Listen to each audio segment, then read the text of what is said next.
Go. We on? We are. Uncouth Radio. We are here. We are on the air. Got a whole lot to talk about. Got a very special guest in the house tonight. Miss Jill Carter Melton. So good to have her here. Thank you for having me. I'm trying to get you here for a minute. But you got like new babies and beautiful things happening in your life and all that. So,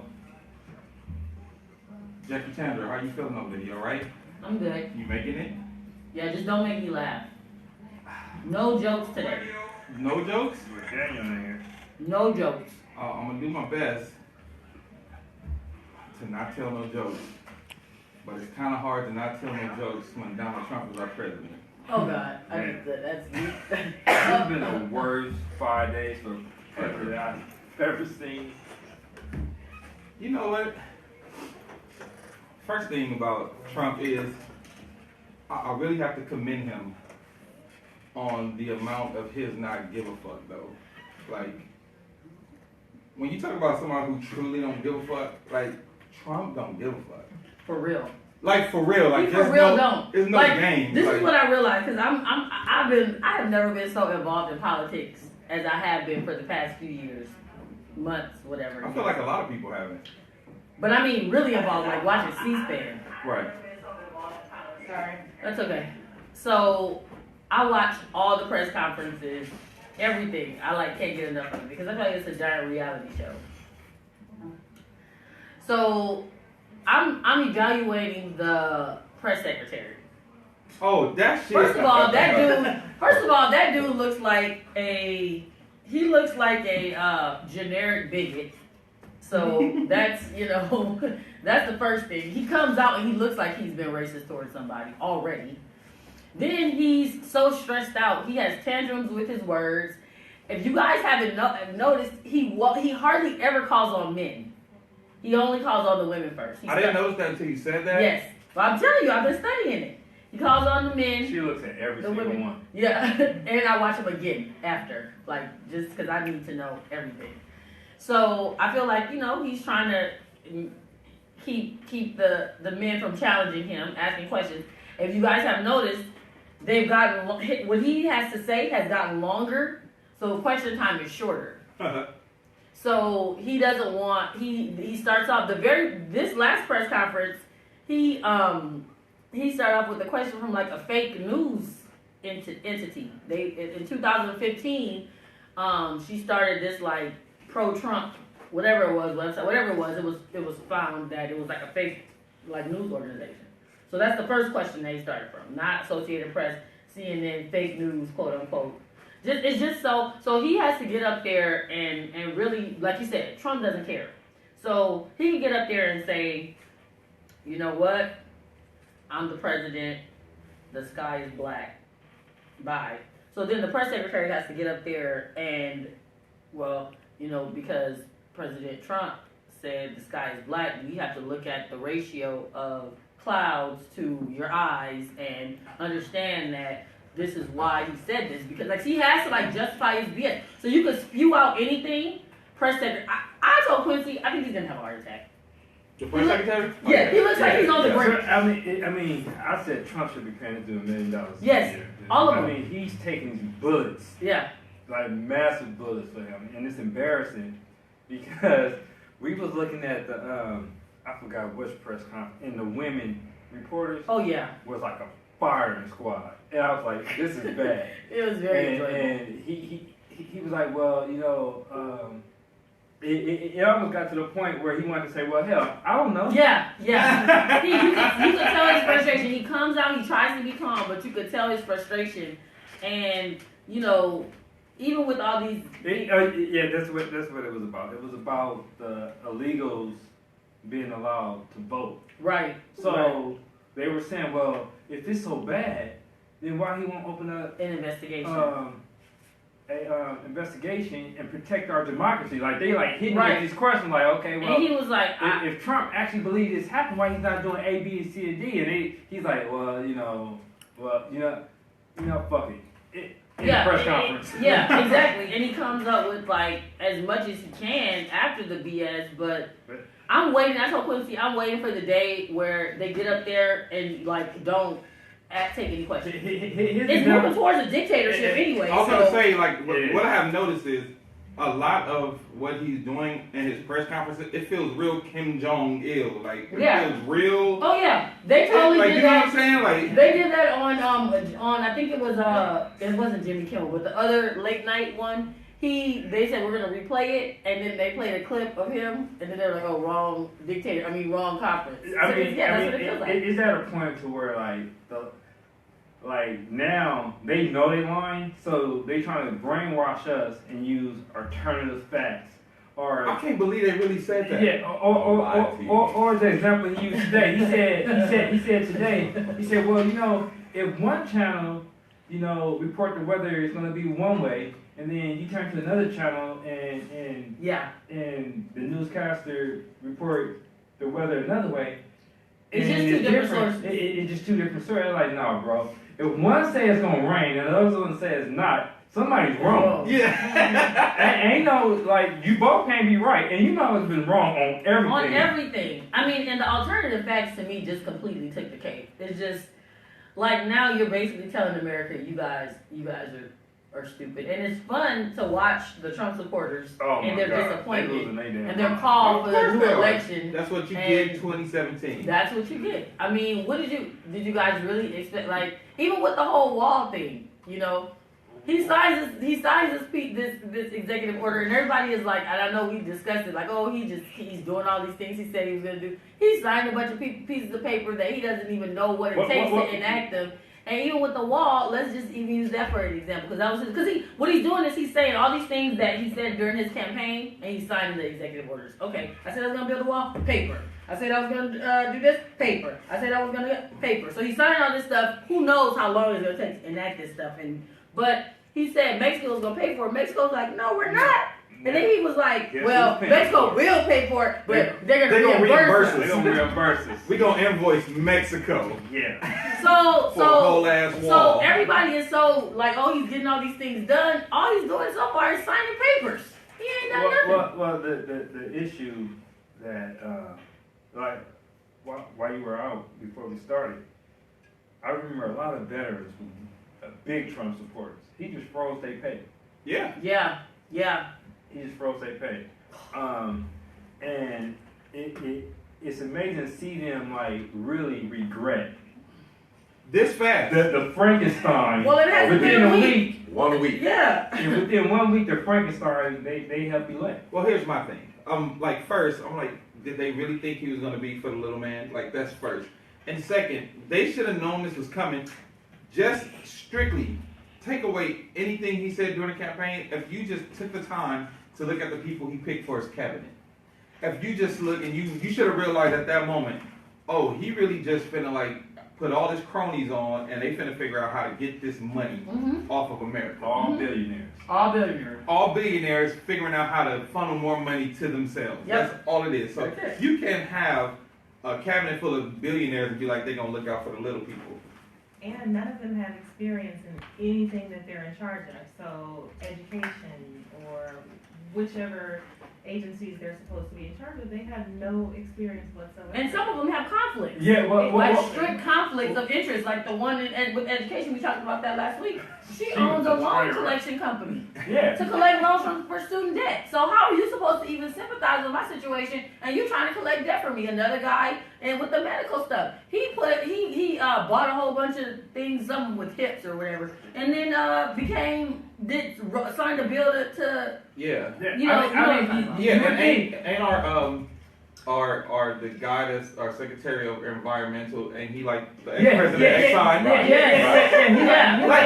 keep saying this shit. This shit is really like an episode of G.I. Joe. It's like Cobra Khan took over. All the villains. Took all the villains and was like, you're gonna be over. Like whoever was like. I would think he would make Ben Carson ahead of the Department of Health. Well, I think he tried. Isn't that the one? And he said, I don't have any experience. So then he went ahead and... Yeah, that's what he said. Initially, he was supposed to be over the Department of Health. And he said, well, I don't have experience in office. So let's just put him over HUD. Yeah, let's say that he has like even less experience. Yeah. I mean, a person who was a doctor, went through all levels of education in the country. If you're gonna pick him for something, okay, yes, but then you accepted that? Like, come on, Ben. I think they probably got some dirt on Ben because he's acting like a goon. No, he acting like a coon like he is. But that doesn't make sense. Why would I say no to the Department of Education but yes to HUD?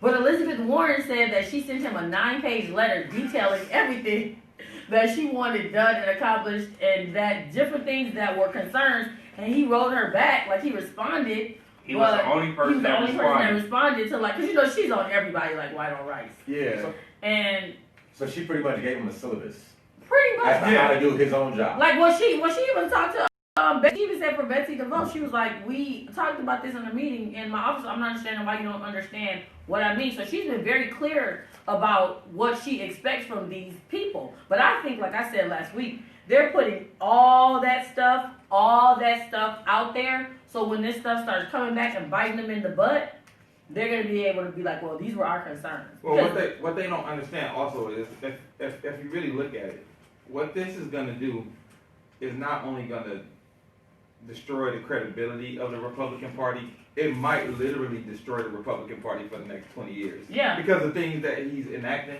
and the things that he's doing that's also going against them, because the thing they didn't count on was he wasn't going to care about them either.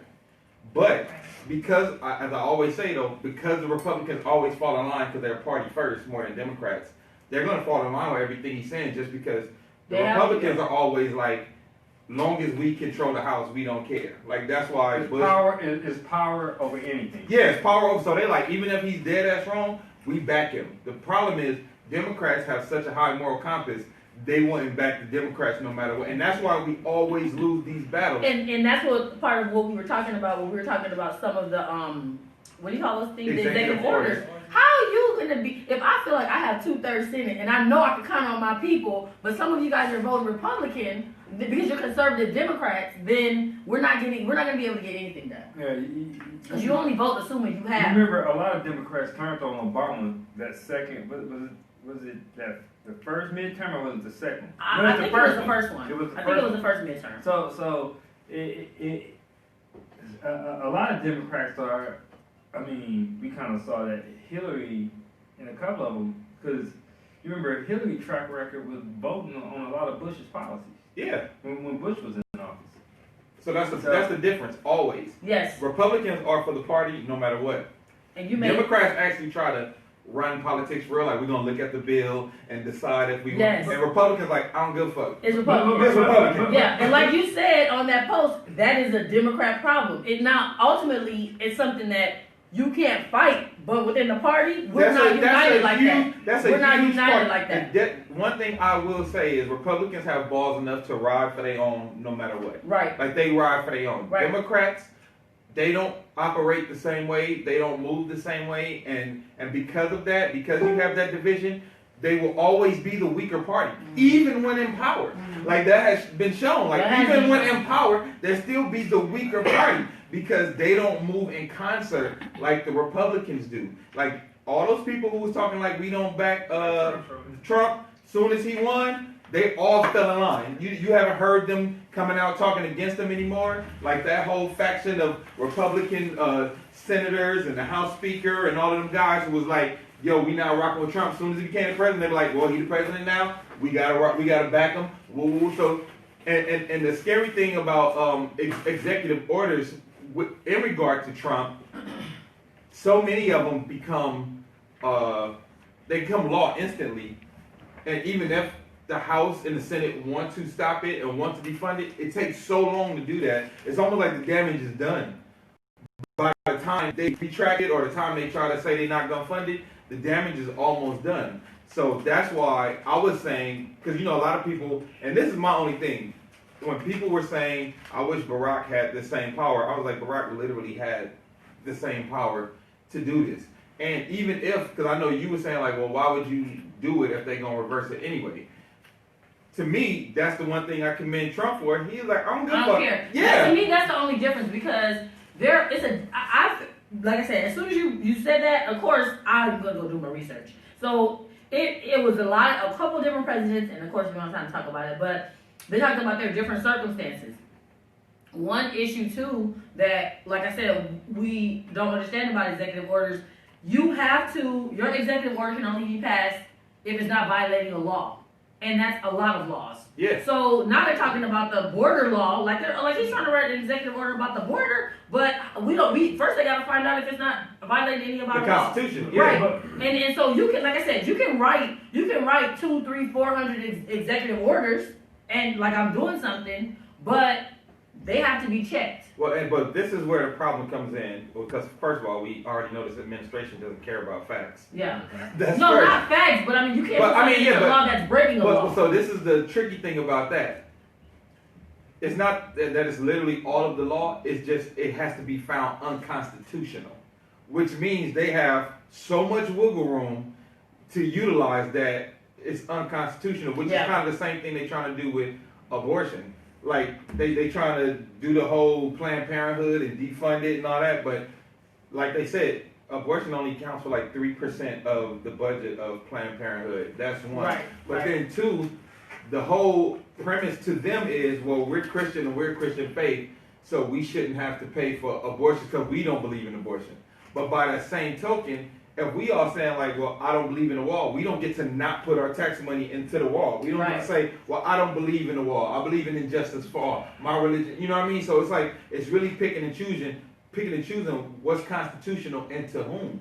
So that's where the problem comes in. And then even if you think you're looking at the executive orders again, my whole thing is, at least he's doing it. As terrible as it is, because a lot of people were going with the Dakota pipeline. So a lot of people were so mad at the Dakota pipeline, but I was like, hey y'all, like I don't want to like shit on y'all Cheeto Satan hate party, because I hate Cheeto Satan too.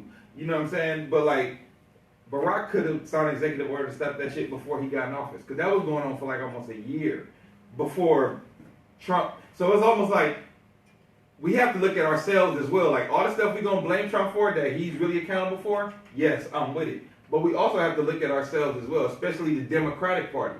The Democratic Party has to look at the things that could have been done and could have been changed, so the Democratic Party don't repeat the same mistakes. Well, I see two things. One is, I don't think anybody thought Trump would ever be in office Right. after Barack, or after President Obama. So I don't think that there was the same concern.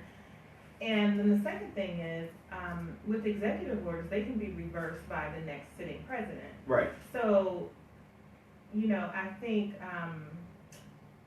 like a year ago, President Obama was probably, again, not thinking that Trump would be the next sitting president. And two, even if he enacted any executive orders, they could still be reversed by Trump. So they would have still been temporary. Yeah, it would have been temporary, but even if they could have reversed them by Trump, it would have took them like long enough to like even stop. You know, like, because what there wasn't even a delay. For him to get in there and be able to just immediately do that, there's not even a delay. He has already reversed a few of Obama's executive orders.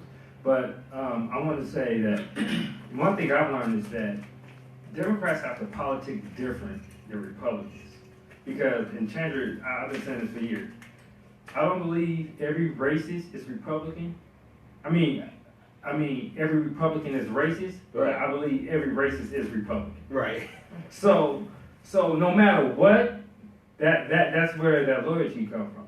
I don't think so. I think you have a lot of poor people who vote Democrat and are racist. Oh hell yeah. Yeah, I mean, I don't think. But see, I think Democrats, they're the people they target are more bipartisan than Republicans, because it shows that when there's a low voter turnout, Republicans win. Why? Because you have people like, oh well, fuck it, we just don't vote. Yeah. Well, Republicans never have that type of approach. Again, that's what I say. They always about forming a line. So liberals have to rely on the bipartisan folks who are not quite Democrat, because Hillary lost. A lot of people don't think the black vote matters. Hillary black vote turnout was low. Oh, that way low. I think that killed her. Yeah, and that I mean, she was losing spots where Detroit I don't was. think that killed her. White women killed Hillary. Oh, I mean, I mean, Black folks did not do that. That and Trump had a higher Latino vote. I mean, it was crazy that people, and then Chandler and I was constantly talking about the millennials who were actually responsible for getting Obama in. She just totally never connected with them. Yeah. Who are very bipartisan. Like the white kids that's in college are like super like liberal in between. I don't really vote with Republicans. I'm not a Democrat. I just Well, they fell off after Bernie. yeah, exactly. I think that was a big part of it too. And you know, we just gotta be honest. The DNC shit the bed Oh. on this one Oh, yeah. in such a real way. And enough of us are like, we not talking about that. And I think if you want to fix what happened in this election, y'all have to discuss this. You have to talk about that, and you have to figure out where it all went wrong, so it can't go that like because you gotta literally think for Donald Trump to become the president, it had to become the perfect shitstorm of bullshit. You know what I mean? Like it wasn't just Hillary. It was Hillary being a terrible candidate, coupled with the backlash of people wanting Bernie, also with the emails coming out that she stole it from. You know what I mean? It was like so many things. The funny thing about it is, what we're accusing Russia of doing to Hillary, that's what the DNC did to Bernie. Yeah, no, that's what. So that's what I mean, dude, the convention was divided. I mean, people were cheering Bernie, and she was supposed to be. No, people were not fucking with her, and the DNC was so because. I mean, we talked about this before. When Obama ran, the young folks were like out voting. They were so turned off by Hillary because a lot of them was Bernie supporters. And once they saw how Bernie was treated, that was it. Yeah, because you think about it, if you watch and see what they did to Bernie, a lot of people lost faith in the DNC, in the democratic process, because you literally felt like we had our candidates stolen from us. And that's when people started voting for third-party candidates who were Out of entirely rebellion. irrelevant. Yeah, Right. yeah.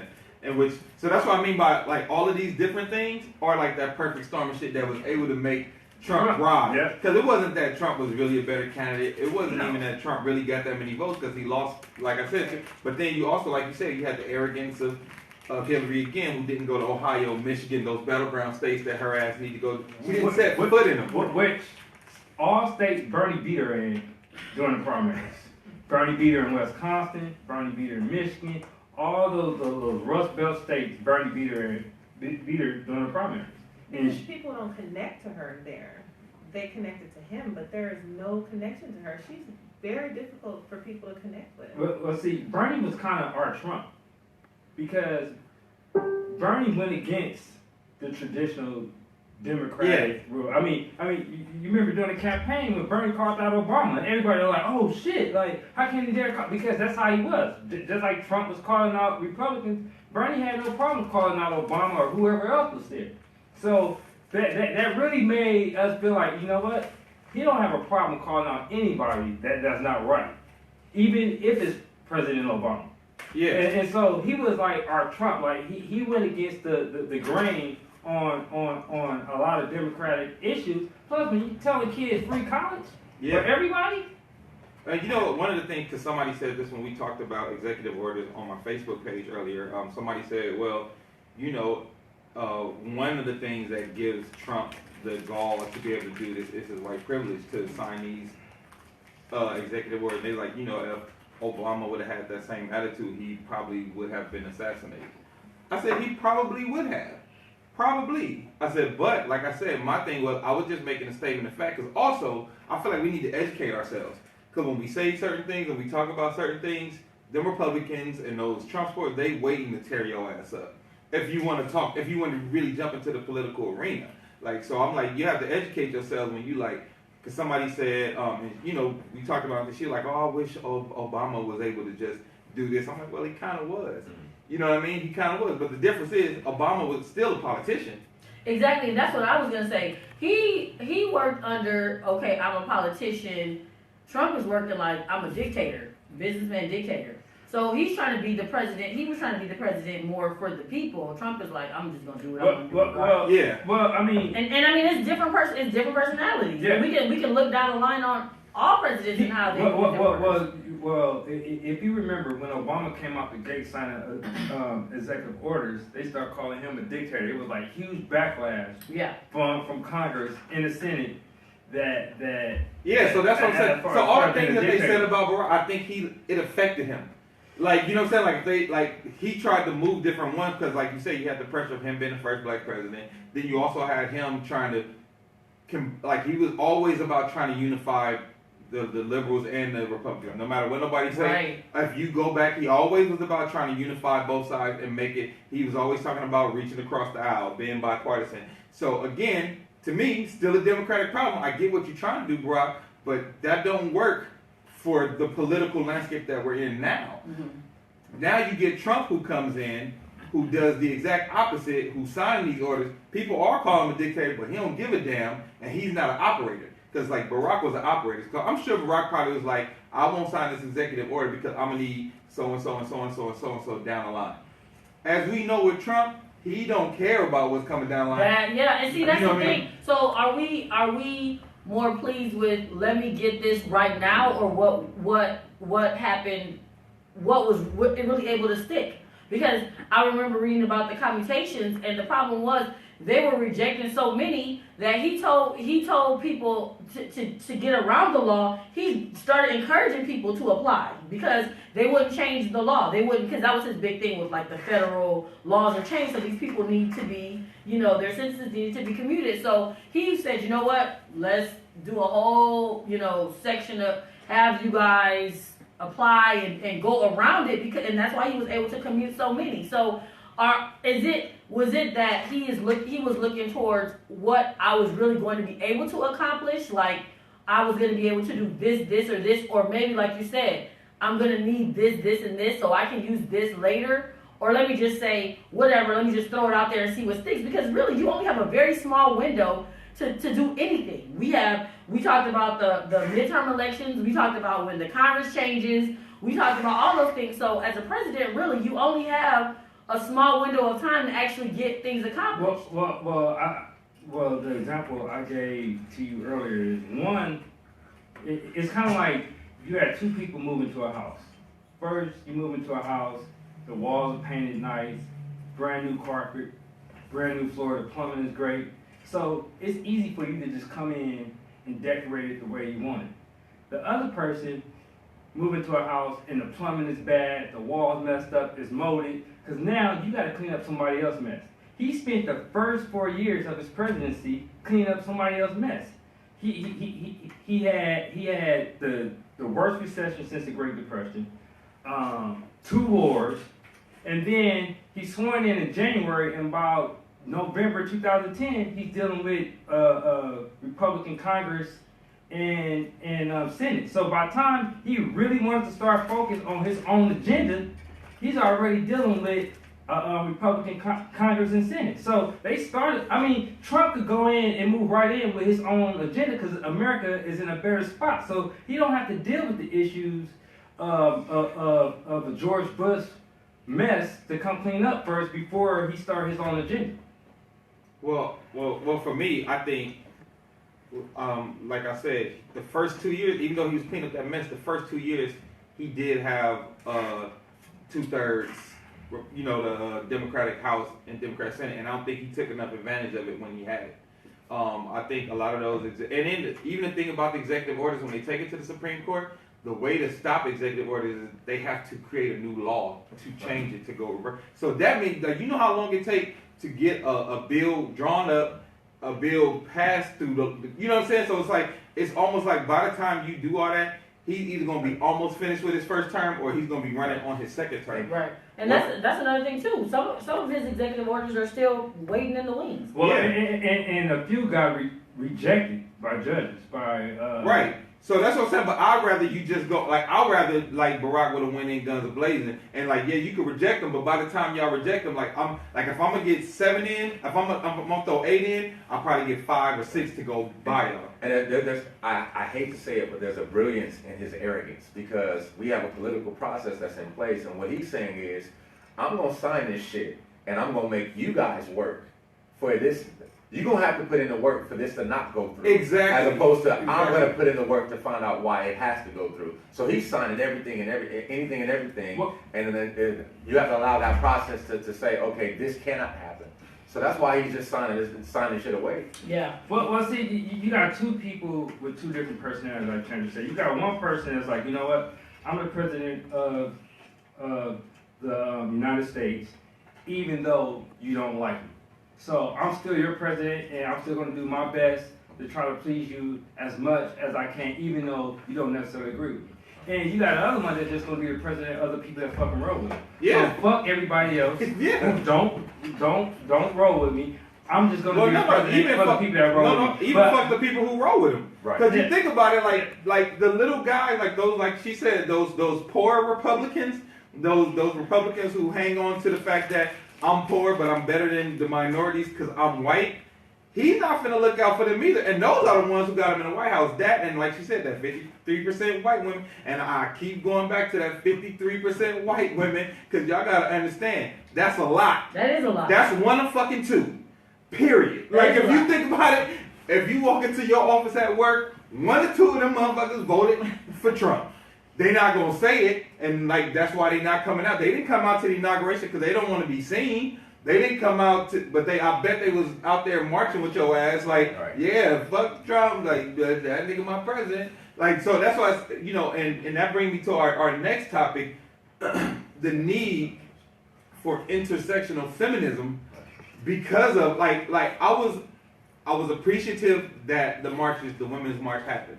But then I also, as I watched that shit, I was like, this is a lot of women. And then I saw a lot of white women. And I was like, that's a lot of white women going against Trump for it to be 1 out of 2 white women who voted for Trump. Oh, yeah, fishy. for sure. But see, that's the thing. Between that and the fact that, yeah, we're going to protest now because now we really see what this dude is about. Like, it's no...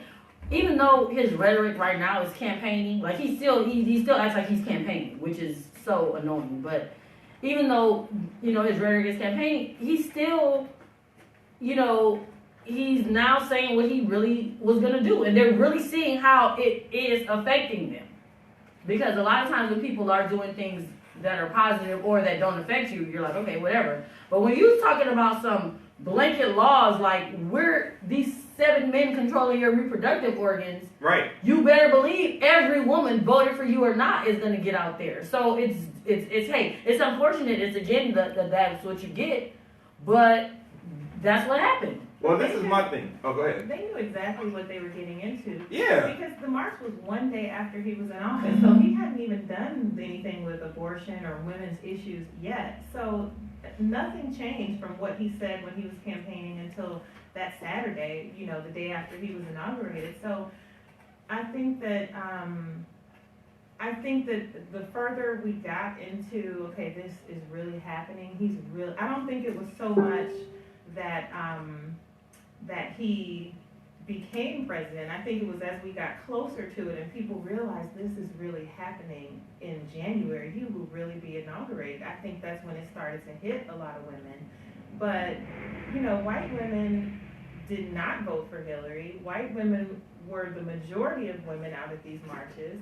And white women view feminism as their issue and their cause. And that's the thing about intersectional feminism, is that it's saying this is not just about white women. This is about brown women and gay women and, disabled women, immigrant women. And white women have had it about them for so long, and they refuse to see other women's struggles. And so the hope is that through these marches and those kinds of things, that they're broadening their perspective and seeing that it's about more than just them. But the likelihood of that is kind of slim. probably. Absolutely. Well, and this is my issue. Like you said, that Saturday was not enough time for them to feel like they had changed their mind. You know what I mean? Like, it was not enough for them to feel like, oh, I changed my mind. I just feel like they probably voted because they didn't want to vote for Hillary and didn't realize the impact of their vote when he actually ended up winning. Exactly. You know what I'm saying? Exactly, and I think he did, right after the election, he did start saying what he specifically said was very, very specific things that he, even more specific, and they started putting things in action, like right away. Well, I mean, his track record along the way, if you remember, people didn't really get up in arms until they found out he was disrespecting white women.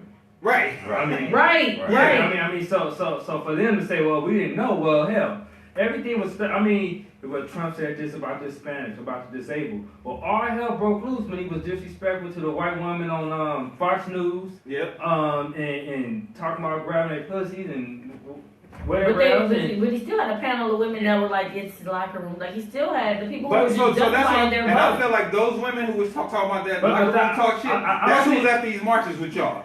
Like for real. Like, to me, that's who's at But these see, damn marches. this is the thing that I have, because I saw somebody's comment about when are we going to support, are we supporting white women and they're not supporting us and this and that. The way I view it, outside of the whole feminism issue, just on a very basic level, I'm a black woman and I have my issues as a black woman, and I'm also a woman and I have my issues as a woman. So I can't separate the fact that, okay, these white women voted for Trump, but he's taking away my reproductive rights, so you know what, let me not say anything. Or, okay, let's organize our own march, or whatever the case may be. So if that's what the march was for, specifically about whatever it was, the women's rights or whatever, I can't separate the fact that I'm a woman from being a black woman in that instance. Okay, well now, this is where I disagree with you. I feel like you have to, because it's a case of you marching with the people who helped oppress you. You marching with the people who helped put these laws and legislation in place. So it's almost like a moot point if you're going to be in bed with the people. And like I said, we've seen this movie before. When all of this shit was happening to black people and black women, these same white women were not there to march for y'all. Like, my thing was, when Sandra Bland was killed and black women mobilized and came together for that, you didn't see a lot of white women. Because if it was really, truly about women and feminism, they would have came out for that as well. But it's not. But you have to realize, everybody's marching for whatever different reasons.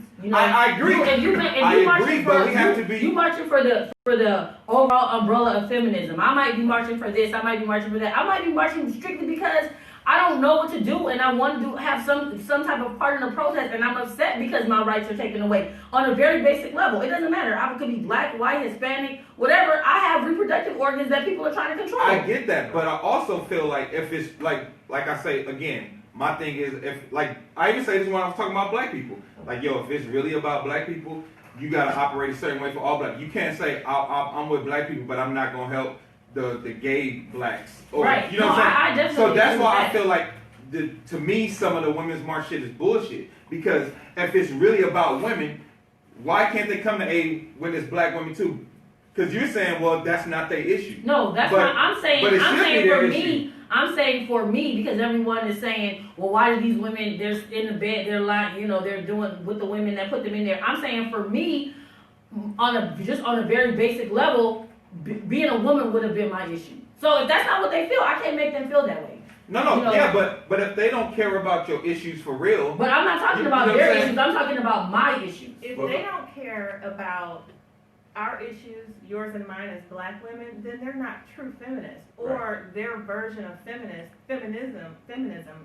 is wrong. And then, and that might be the case.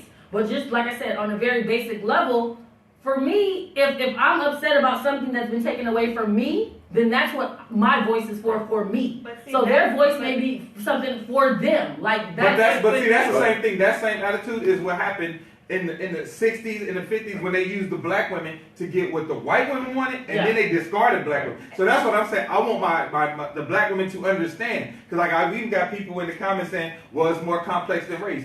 It is, but it's not. Because you gotta remember. It is, but it's not. No, it's more complex than race. It's more complex than race, Yeah. but you can't discard the No, racial you definitely component. can't discard it. But I think what came out of this was a bunch of frustrated people because on a very basic level, you have men telling you what you can do for your body. But I think the other point is that if that's what it takes for white women to get mad and march, then it takes a lot to get them in the streets and have to march. Because for us, it's not that, it's much greater than that. Right. There's a lot We more do. that have to There's do. gonna always we are under an enormous umbrella of struggle. And so that's the thing though, if, you know, intersectional feminism says, if you're gonna call yourself a feminist, you have to acknowledge all the types of But maybe, struggles but, that Yes. all but women maybe are some going people through. don't consider themselves feminists. Maybe they're just maybe you're just upset because of what this legislation means for you personally. Yeah, but that's not the guise that this whole thing has been set up on feminists. Go ahead, Sam. And so the one thing,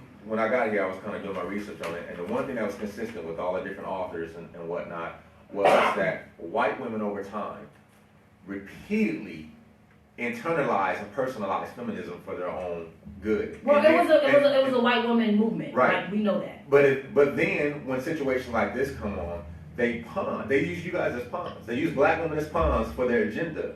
And the moment they get what they want, They discard you. they then. discard you. And so I get it where you stand. It's a very difficult place because you're like, look, I'm a woman, I'm a black woman, I have my rights. And they know that. And so history has shown that they personally use black women for that purpose. Okay, so They you can, guys. always, right. they can always use black women because we always have So, struggles. so, Right. so tell me this, what, black women who are affected with parent, I mean, what is it called? Planned Parenthood, Planned whatever it is Parenthood they were marching for. being taken away, what do they do? Just sit there? You should say that again. What do they do? What's the alternative? If we What's shouldn't the participate- alternative, if they shouldn't go out there and march, what's the alternative should they do when something that's affecting them as well is being taken away? The one thing that I wrote a few days ago, right, when I saw the protest, I was happy that it happened, but then I thought about it, I said, wait, why are we're very reactive people. And where was this when we needed to be proactive?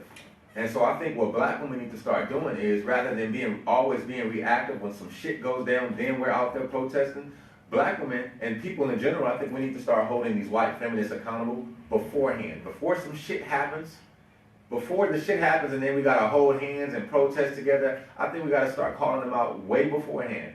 Well, my thing is, all I'm asking for, because I feel like people taking it the wrong way, thinking I'm saying don't do it. Right. I'm saying y'all should not be afraid to ask for reciprocity. Yeah. Because that's like, it's like everybody's making an excuse for the white woman. Well, that's not their issue. And they you know, I'm doing this because I'm, okay, cool. But y'all shouldn't feel like y'all are less than to where y'all shouldn't deserve reciprocity when something is happening to black women. It's like, okay, now we need you. Because that's what they do to y'all. Right. Like, they be like, oh, we about to get our birth control check. Hey, now we need y'all. Come with us. Right. Because once the glass ceiling is lifted higher for white women, they don't make sure that y'all included in a higher pay. They don't make sure that y'all included in becoming the CEOs of these companies. They don't make sure that y'all included in these things. So my thing is, why not feel like you should want to have reciprocity in regards to, like, you helping their movement, it helps all women. But them not helping your movement, it does not move the goal line for everybody. It's like half-ass civil rights. That's not real civil rights if you only going out to work for and to march for what's beneficial to you personally. That's not real. Like, the whole thing about civil rights supposed to be like, yo, we all supposed to be good. I mean, I don't think there's anything wrong with that. I was just basically speaking on the backlash of black women at the march. I mean, in the long run, of course. Of course. But these marches, because I was curious, because I saw that it was a march and it was here, New York, DC, I think it was Chicago. Yep. So those are pretty much liberal areas. There were marches all over. There was a lot of small. Those are the largest ones, but there were marches, smaller ones. There was a march in Utah. There were Okay, marches in those Nevada. marches, that was my next question. Was it There were marches marches in those known Antarctica. red states? Yeah, Yeah. it was. Okay. It was marches in those known red states. And again, and like I said, like, my thing is, I said this, I didn't want the black women to not march, but I also want the black women to be aware of the history of feminism in this country, because I feel like a lot of them just aren't. Like I was talking to my cousin about it the first day that it happened, because I was like, y'all have to realize, y'all talking to, like, y'all marching with a lot of the women that was just saying all lives matter last year. You know what I'm saying? To me, that's fucking very problematic. There were women marching with all lives matter signs. That's what I'm saying. Like, Right. Okay, so we get that. We got it. Got it. So what's the alternative? You're You- saying not to march. You're That- saying you're not saying not to march. no, that's not what I'm saying. You're saying be aware I'm saying and be hold aware. them accountable. Yes, Okay, that's what I'm there's saying. nothing wrong with that. I Yeah. don't disagree with that. Yeah, I but agree. what I also say is everybody has their own reasons. So that is something. But see, but that's what I'm everybody- saying. So when you go to everybody has, I'm that's talking the about. that's I'm the not talking bailout. about- That's the There's bailout no to say bailout. I'm that. not trying to bail out. But what I'm trying to say is, under the blanket of the knowledge you have, that's not the way everyone else is coming at it. Right. So that's So what I'm saying. now- We need to educate. Perfect. Yeah, we need I to don't educate. disagree with that. Yeah. I don't disagree with that at all. Cause like my cousin, she was saying, she was like, well, I have a daughter and me and my daughters are marching just because of women. I'm like, yeah, I get that. I'm not saying don't march. Because that's what I'm saying. Exactly. She Yeah. said, and not like, cool, okay, you need to know this is what's going on. Cool. But that doesn't take away from the reason why she was marching. Yeah. So it's like, now it's like, yeah, but you also can't totally put the blinders on. No. And say like, yeah, they were saying all lives matter, but right now we all together. Yeah. Cause then y'all really not. Right. You know what I'm saying? Like, you can't say, well, they not with me on that, but they with me on this. Well, that's like trying to get a group of, almost 1 million people together that think the same thing. Yeah. Which is not. I mean, they have people protesting the protesters. So, And again, but see, my thing is only because, and I go back to this, because like you said, a lot of people don't understand, but my thing is I want people to just understand from a historical standpoint how black women have been used in this manner when it comes to feminism over and over and over again. And it's whack to me. It's whack to me because I feel like y'all deserve better. Yeah. I feel like y'all deserve better, one. And just like when it's all women and y'all feel like, yo, we all gotta have each other back because it's some woman shit. Mm-hmm. When it's a black woman's issue, I feel like women, because you see how big and powerful it was when all the women did get together. Right. You see how big it was when like what you said, as soon as they felt disrespected and as soon as they felt like something was gonna touch them, they stepped up. But then on the flip side of that, like we always say, like even when we were talking about black issues, they like, yo, we need allies to push the shit further. I feel like as black women, y'all gonna need allies to push the black feminist agenda further. Right. And I've never felt like a white woman's issues were the same as mine. Or they can even understand our issues. Like that's never even been a thought. I think that's But I obvious. think the point of this is that they need to start understanding our issues. Yeah. Yeah. And that we have to draw their attention to what our issues are because, even with the killings of all of these boys, Trayvon Martin and, Mike Brown and all the young men and older men who've been killed, there are black mothers who are now in this unique group of women whose sons were killed or daughters were killed. Some of them spoke at the DNC. Mm-hmm. They came out on the stage Yeah. and spoke a little bit about what was going on. And that's a very unique situation for black women. White women don't have that experience. Well, And so they have to, if they want to call themselves feminists, then we need to require that they understand what our issues are as well. You cannot be a privileged feminist and Right. bring your privilege and your entitlement into the scenario and act like, okay, well now he's trying to take away my abortion rights or my family planning rights. Now I it's need an all the issue. women. Now let's all come down here. No. Where were you going to be like there was a meme the next, we expect to see all you nice white ladies at the next Black Lives Matter. Right. So we have to start holding them accountable. All of your woke white friends who are on Facebook who chime in, well, what are you going to do next? Yeah. Thank you for the march, the women's march all across the world. But what about the next march? What about the next issue? Yeah, and I just think that just goes to the double whammy the black women have to face. Yes. Because they're black and they're also women. And, when you talk about statistics show last year that black women is the most educated group, but they are the least amount of CEOs. Yeah. So the biggest educated group are black women, but a lot of them are not bosses. But at the same time, black women are also the most emerging group of small business owners. So black women, I mean, we're doing what we need to do in every category across the board. And at some point tonight, somebody said something about, I forgot, but anyway, still, as black women, we need that acknowledgement, and we need the things that come with that acknowledgement when people start recognizing, oh, when someone said about voting or something like that earlier, black women voted 93% for Hillary. Like y'all did y'all part. Yeah, we do. Yeah. We always come and do what we're supposed to do every single time. So we always step up. But it's time for people to start stepping up for us. Exactly. And you know, and that's kind of what I want people to understand, because I'm reading in the comments and people are like, they so stuck on the, well, I'm a woman and it shouldn't be about a race thing, and we can't separate, especially black women. Like, you can't separate from your race when it's convenient. We don't have that. We don't get to do that. Like, white women can do it. Like, white women can be like, I'm here just as a woman. Black women don't get to say, I'm here just as a woman. Y'all don't get to do that. Y'all don't, you know what I'm saying? And even when you talk about like the money, how much, when you talk about the woman's income versus her male counterpart's income, like for instance, I think it's like 70 something cents on the dollar that a woman makes compared to a man, but that's a white woman. Then you subtract about 25 cents and you find out what a black woman makes on the dollar compared to a man, or a lesbian woman, or a Hispanic woman, or a disabled woman. So there's a lot of levels to feminism.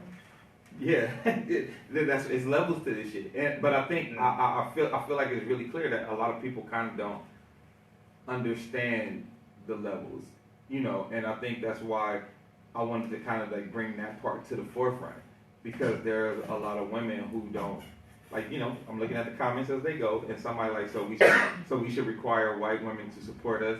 Yes. Yeah. Absolutely. Like, you see what I'm saying? Like there's really a train of thought that y'all not supposed to ask for that. But it's like, yeah, because if y'all gonna be there for them at every turn, like, the reason they get to be CEOs is because the black women came in during the suffrage movement. You know what I'm saying? The reason they got to, like, do all the shit that they do, it was, if the black women didn't come in and give them the numbers, they would have never passed nothing. Yeah. What are they saying? I cannot understand what the confusion is. I think it's just people's opinion. Yeah, somebody said they don't agree. You know. It smells like validation for relevance. We don't need their support. Yeah. But you do. I mean, I understand it from both. You see what happened when you didn't have their support? Trump won the presidency. I understand it from both That's both aspects of it, and I can understand why. I get it, and people just have their own thoughts on it, and like you said, some people say I can't separate this issue from that issue. Some people, there's different levels of feminism too, and there's also people who don't consider themselves to be feminists, but also want, like me, I don't really consider myself to be a feminist, although I agree with aspects of the feminist movement. So it's just where everybody is on the spectrum kind of puts what their opinions are on the table, which makes them so varying. But I do think education, as always, which is always an underlying point of what we talk about, is important. I do. I think there's also some confusion on what we mean by support. Support is not handouts or, necessarily something that you need from another person. And I think sometimes as black women, we have a hard time needing things from other people or asking for things. So it's not in a needy way. It's just saying, if you're my friend, you're my ally, you align yourself with the things that I do, then you have to also take a stand and understand and support what I'm going through. Just like we support you. Well, I was gonna say, because that's just like if I'm like, hey, yo, Quincy, I'm dealing with this shit. I need you to come through for me. I know it don't really affect you, but I need you to come through for me, because if you come with me, it'll be easy to deal with. And you like, hell yeah, because that makes sense. Because we're friends, because we rock together. I'm gonna come do that. So then when you come to me next time and you say, hey, dang, I'm going to deal with this.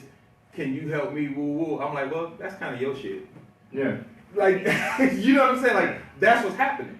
Like that's what's happening, and it's kind of blows my mind that people are fighting against that, just fighting against that idea, fighting against the idea that we should hold their feet to the fire. I do believe they are obligated because they have used black women to get to where they are. So yeah, they owe them. It's almost like you standing in line and you get to the club and you know you stand in line with them, then they get in and then you don't get in. They like, all right, deuces, I'm in here. So Yeah. hey, I'm in this motherfucker. Good luck. Yeah. Wait a minute, I just stood here with you and waited, Right. and now we get to the front. You walk in the club and now I'm stuck out here. You're not gonna say nothing to get me up in there with you. And that's pretty much what white women do to black women. Yeah. And this is how you can really tell when they're with you or not. Because I've had people that say, hey, well, that's not my struggle. But then because of how they really felt about me, they say, but wait a minute, tell me. You know what I'm saying? What do I need to know as a white person so that way I can support you, or what? So that's how you really start knowing when they're really messing with you, you know, when they're really for their cause. Yeah, because go ahead. Well, I was going to say, sometimes it's just a conversation. It's just educating people or letting them know what your struggles are or what you're dealing with. It could be at your kid's school. At my daughter's school, it's a majority white school, and, you know, sometimes there are issues that happen, or maybe like somebody called a kid the N-word on the yard. On the, you know, the Facebook page for the school, the black parents said something about it. There's nothing from the white parents. It's just the black parents talking amongst each other on this issue. Where are the black parents? The white parents. Where are they? Why aren't they chiming in? It's demanding that this is not okay at our school. It's not just if something happens to your white kid. It has to be for everybody. Yeah. So, you know, I mean, we can move on from this topic because I'm sure we can talk about this for a long time. But So next time. yes, first 48. We got a defense attorney here, so you know niggas got them first 48 questions. The fuzzy cornrows. If he got fuzzy cornrows, he tell him. Oh, hold on, before we get out of this one, Rakia said, again, women of color fought to be a part of the planning of the march while we acting like that didn't happen. I'm not acting like that didn't happen. Yeah, well, black women could stand there and plan this shit all you want. I'm gonna say this shit again. One of two white women voted for Trump.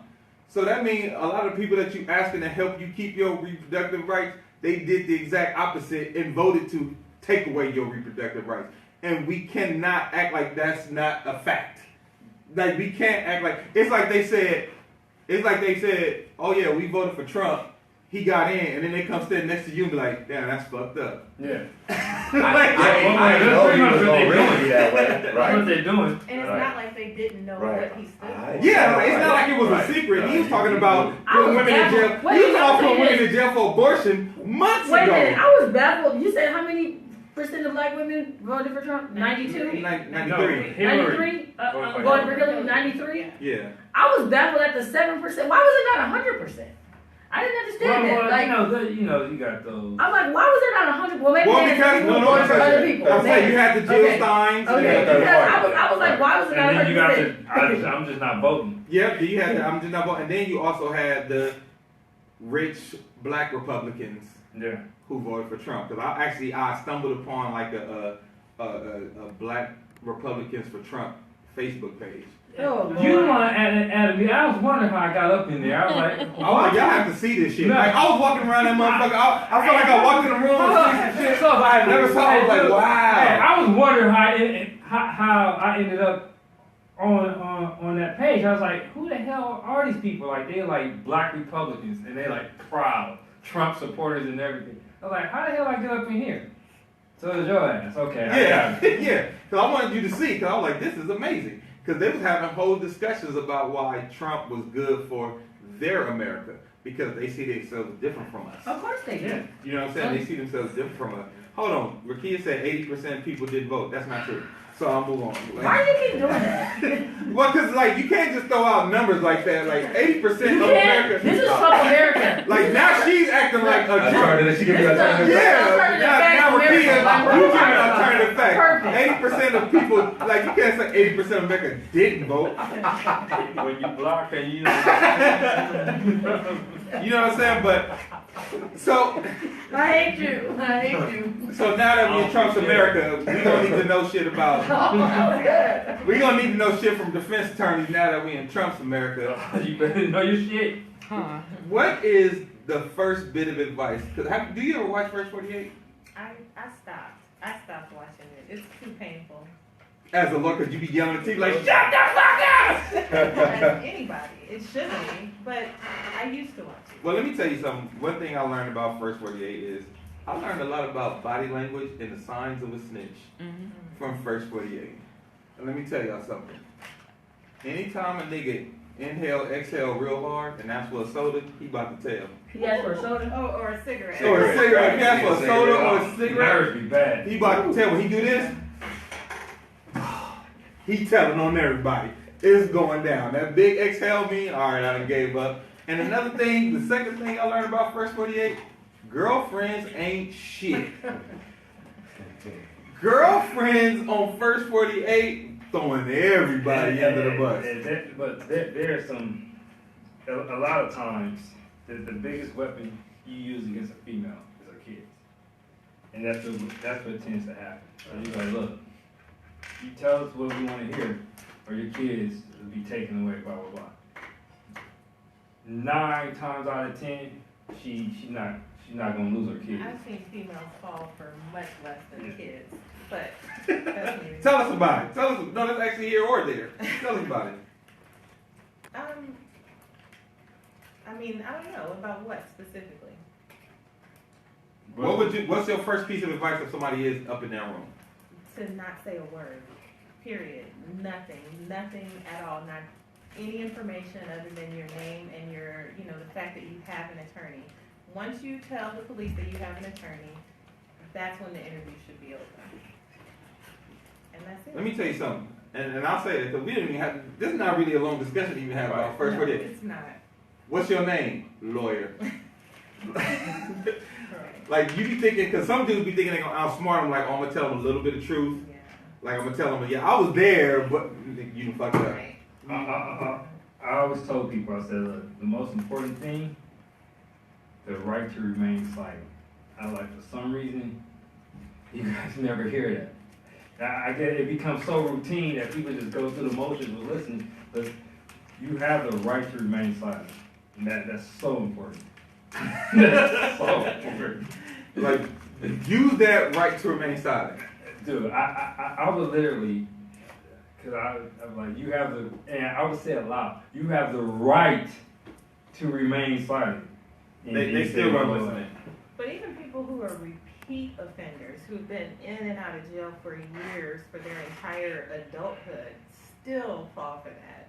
And I think it's that they get in situations where, it's what you said, Dame, they think they can outsmart and outthink the next person and talk their way out of situations, and that once they do that, everything will be okay. I have yet to see a situation where somebody has talked their way out of anything. Anything that you say, like they tell you, it will be used against you. I think what Quincy said is true. I think we all hear those words so much. We all watch Law and Order, and you hear so much, you really don't understand the weight behind it. Because you guys are repeating it, I'm like, yeah, that's true. Yeah. Yeah, I would actually tell a guy, like, do you understand what I just read to you? Yeah, like, what I just said. The whole little thing about I got the right to remain. Like, no, you did not understand what I just said to you. What I just said to you is very important because, like Jill said, as an officer, I've never seen anyone. I used to tell people, once those handcuffs go on you and your rights are read, I've never seen an officer go, oh, you know what, man, I changed my mind. I ain't taking you to jail. That never happened. I've never seen anybody sit in the room and talk and give an explanation of what happened, and then they're like, you know what, you don't belong here. Open the door, let them out, let them go home. No, it doesn't happen. That's not how it works. The probable cause is already set, they're not letting you go. So Jill, let me ask you this. Are there a lot of black female defense attorneys out here? There are, but a lot of them are, well, yeah, there are a lot of black female defense attorneys. It just so happens that a lot of them are public defenders or alternate public defenders. And they're excellent attorneys. It just so happens that that is where they're employed. So they're the same defense attorney that I am. We just have different, you know, they work there and I work for myself. Yeah. What are some of the obstacles you deal with in your job? Being a woman, or even more being a black woman, like what are some of the because I'm sure that like some of it is like an old boys club. It or is. something. That's probably the biggest thing is that the majority of the judges are white males. The majority of the DAs are white males. So a lot of the people who are making decisions are white males. Now, sometimes I feel like that has an effect on an outcome, and sometimes I don't. I mean, I really don't feel like it's that big of an issue Okay, in my work. that's good to know. Yeah, So it's really more for you. It's really about actually just doing the good work, doing good work. I think so. Yeah, Okay. I think so. I mean, that sounds a little idealistic, but I do think so. I mean, you know, if that's been your experience. Yeah, that's been my experience. So For you the like most part. Matlock? Like, what's your record like? What's your?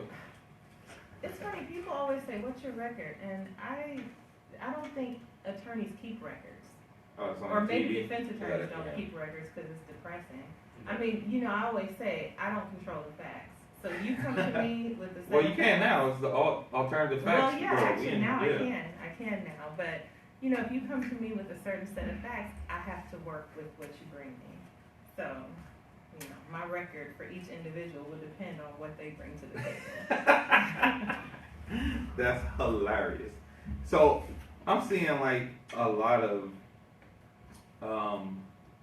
like let's talk about some of the cases of some of the famous people who are around, and some people you've seen potentially maybe lose a case. Like, what would like for OJ's second trial? I don't know if you're familiar, but it's like I think he ran up and tried to rob some people right. back. Like trying to get back his Heisman Trophy and shit like that. Like, if you were his attorney, what do you think you would have done different to try to get him off for that? That's a good question. I know before I answer that though, it makes me think about something that I see a lot of, and one thing that really surprised me with his case. There's not, again, this is a case where there's not a whole lot of leeway because we see him going in there. We see him on the cameras going into the hotel. We see him, you know, going into the room, or, you know, we see him coming out of the hotel. There's cameras everywhere. There's technology everywhere. And people just seem to be really oblivious of the technology age that we live in when they are doing whatever it is that they do that causes them to then be arrested. So, you know, social media, phones, tracking devices on phones, pinging, your phone's pinging all over the place.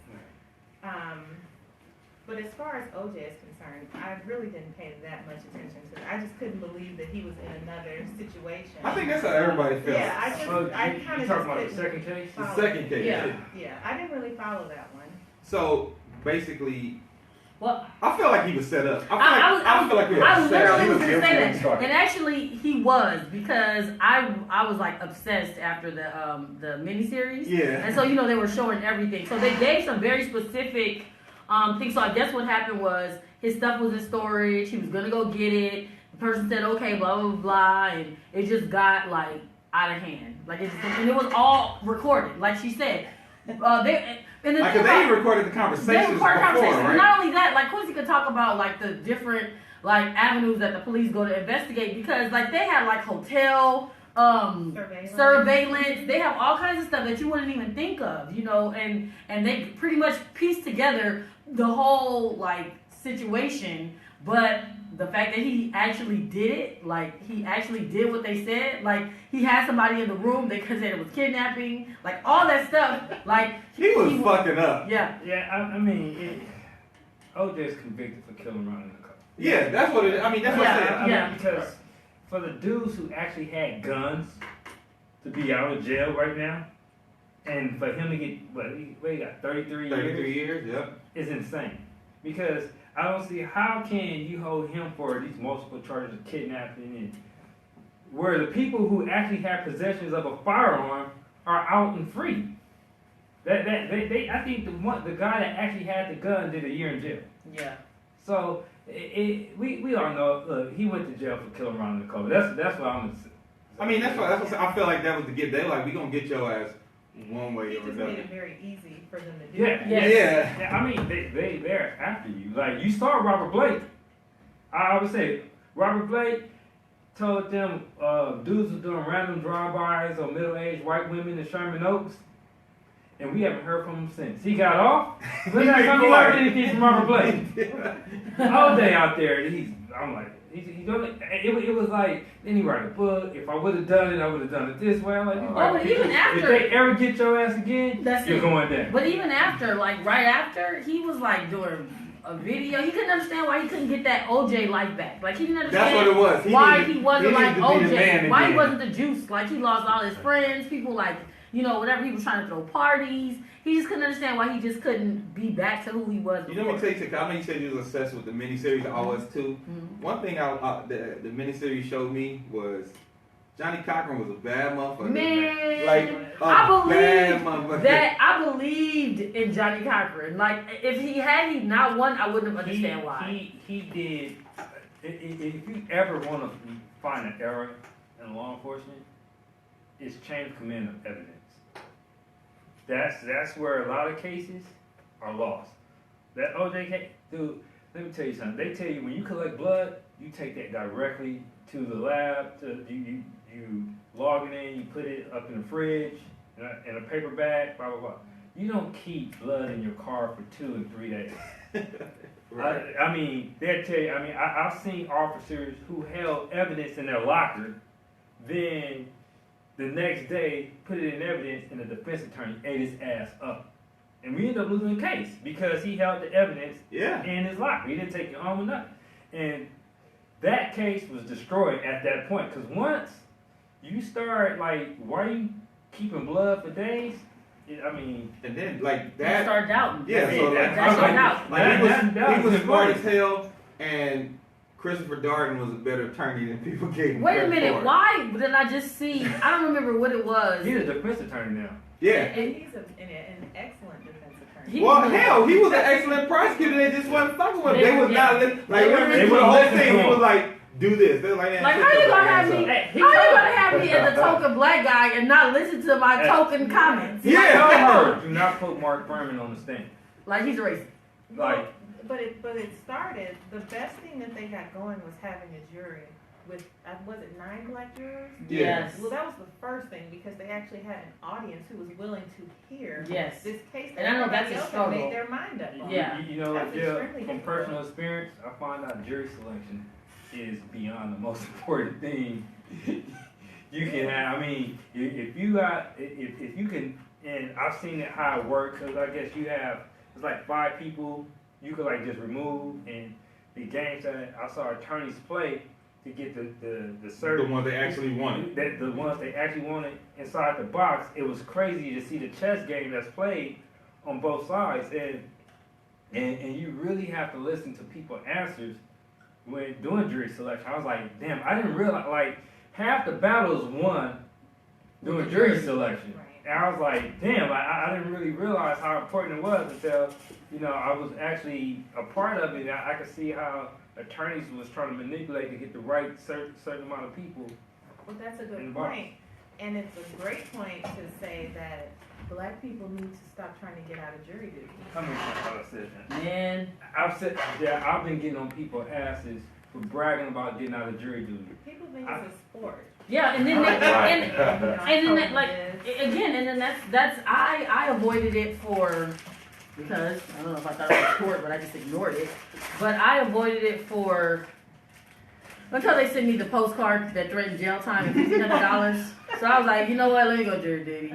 And so when I went, it was like one of the most educational experiences that I had. And I was like on some like DUI case. It was like a sheriff.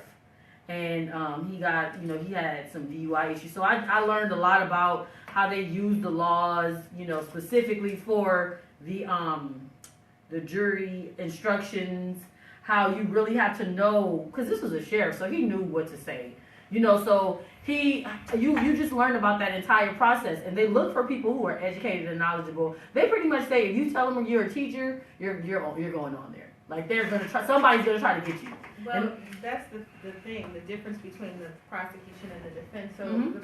the defense wants more liberal minded. It's kind of like we're looking for the Democrats and they're looking for the Republicans. Right. The people, I'm looking for someone who's open minded. Mhm. I would love a teacher because Right. a teacher is gonna, you're dealing with students, you're listening to two sides of a story every day and you're making up your mind. Yeah. And, versus maybe an engineer. Yes. Who just sees things one way and one-sided and uses one side of their brain all the time. So, the prosecution has when those people sit down during jury selection and they start talking, the judge gets them talking and they start answering questions, right away, I know who they want and they know who I want.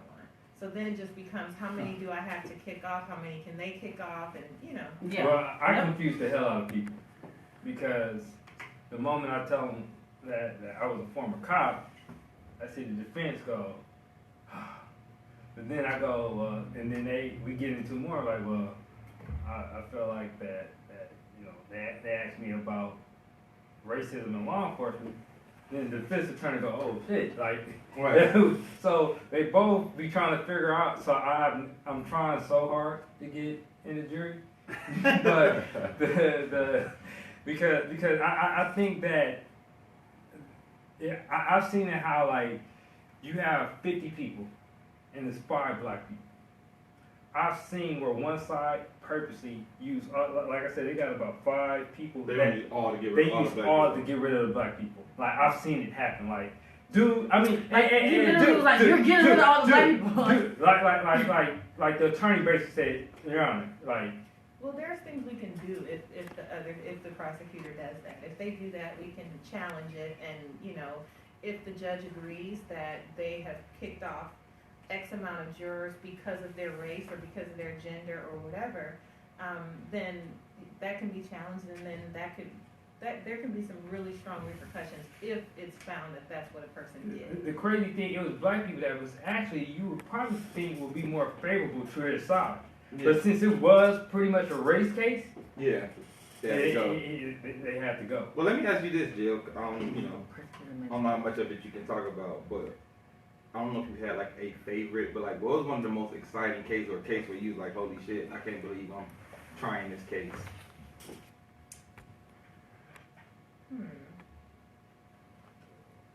My cases are not. I don't think I have. I've had some cases where I go home and I'm like, I cannot believe that. I can't believe I'm trying it. It's not like this is exciting. It's like this is crazy. Just some very violent things. Some times where I've had some cases where I knew my client did not do what they were accused of doing, and I felt really good about my position that I could either get the case dismissed or have a favorable outcome at trial. It can be exciting, Right. but I'm trying to think. Have you ever felt so conflicted because you knew the person actually did it and you was like, I can't believe But you mean you can get them off? but you knew you could probably get them off. You know what? I try to keep that out of it. Stick If I with the go facts. if I go into it like, oh no, he did this, or she did this, or whatever, and So you just look at what you can prove or what they can prove Exactly. based on what's in front of them. I start like that from the very beginning. I do not sit down and tell anybody, tell me everything that happened. Yeah. Do they ever blurt stuff out where you're like, dude, don't tell me that? Sometimes, yeah, and sometimes I'm like, okay, I'm asking you the questions, just answer my question, and that's how we'll do this. Just tell me this, are you for, because I notice a lot of times defendants never take the stand. And a lot of people get kind of confused because you feel like, look, I didn't do it, so I should let me take the stand. Can you explain why, even though someone feel like they're innocent, they didn't do it, why you will OJ. oppose them not stand. taking a stand? That's such a good question, and when we first begin and it's jury selection, that's one of the things that I always bring up. Will you hold it against my client if he doesn't testify? And do you understand that he has a constitutional right not to testify? And, you know, if he doesn't, are you gonna be thinking about why he didn't? Because one of the jury instructions, like you mentioned, Chandra, is that the judge will explain that a person has a constitutional right not to testify, and you are not to consider it one way or the other to think, oh, that was good that he didn't, or good, or he should have. So I have instances where I think the prosecution's case is weak, and just like with, you know, talking in front of the police, sometimes my client getting up on the stand and you have an aggressive prosecutor, there's nothing I can do once I sit down from questioning him, and I sit down and then it's the prosecutor's turn, and then he or she begins to question my client. You can get caught up and all kinds of other things come out, or sometimes a prosecutor can be really aggressive and then the client can get aggressive back, and then it could just be a really bad situation. So for me, it's a case-by-case situation. If my client will come off well, I think if they'll present well, there are some clients, I mean, if your face is full of tattoos and, you know, you just look menacing and scary, there's a good chance that you will do more harm than good by testifying. But then you could have a face full of tattoos and get up there and you know, so it just depends on every single individual case. But I've had cases where I wanted my client to testify because I thought that he or she could do a good job and they didn't want to. Or I've had cases where I did not want them to and they really wanted to. But usually, you know, you see how sometimes you get to a point in a case where you realize, you know what, you really need to get up there and say X, Y, and Z. And even if it's not pretty, even if they beat you up a little bit, still what's going to come out, it needs to come out. So. A question, what's your opinion on young black men in plea deals? Good question. You know what? I think that before you even get to the young black men in plea deals, you have DAs who are majority white, who have no experience anywhere around where these crimes are happening or with any of the people who are accused of committing them. So I think that you start off with this skewed, a really skewed situation of who's making the offers and to whom. So there's no connection there. So there's no compassion there. So I think what you have a lot of times is people are taking deals because they feel like it's in their best interest rather than going to trial. So if you could face 27 years if you lose at trial and they're offering you 6 years, you know, that's when you fall into a lot of people saying, okay, you know what, maybe the 6 years is better. Maybe, you know, I should take the 6 instead of rolling the dice and taking the 27. So I always try to encourage my clients to be really proactive in deciding whether or not they should go to trial, and not to really, you know, let's not go into this thinking of a deal. Let's think about all of the options, and let's not go into it thinking of a deal in the very beginning. We have time. You know, these cases take months and months before they get to trial, especially the more serious they are. So I think that, though, a lot of, I don't know, I have all these conspiracy theory thoughts about pleas and young black men, but I think ultimately,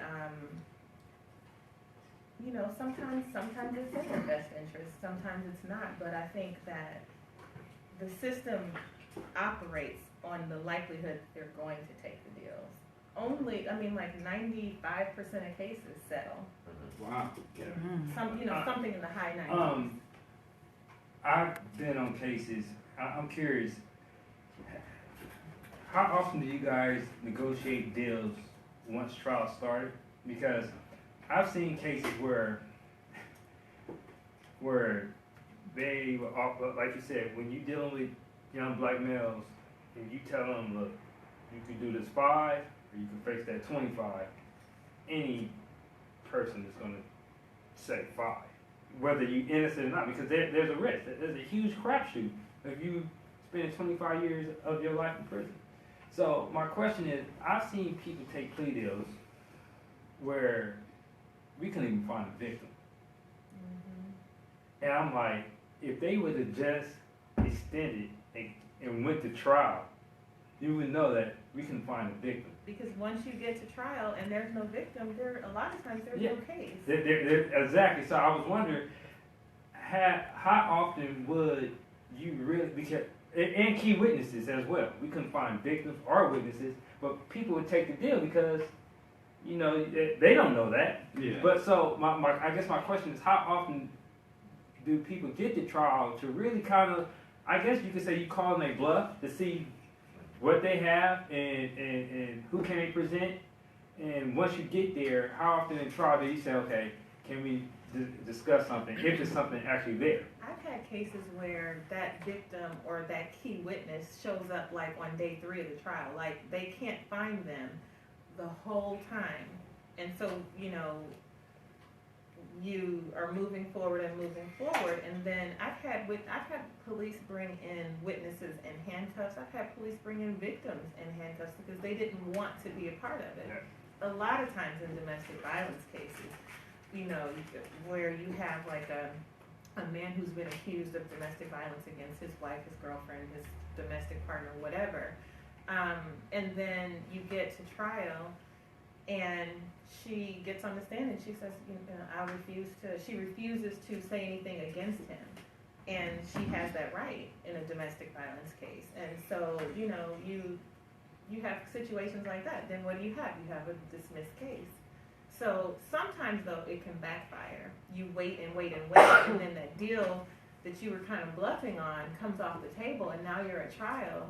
And then it went from 5 years to 15 years, and now you're stuck with, okay, do I want to take now? Okay, 3 months ago they said 5.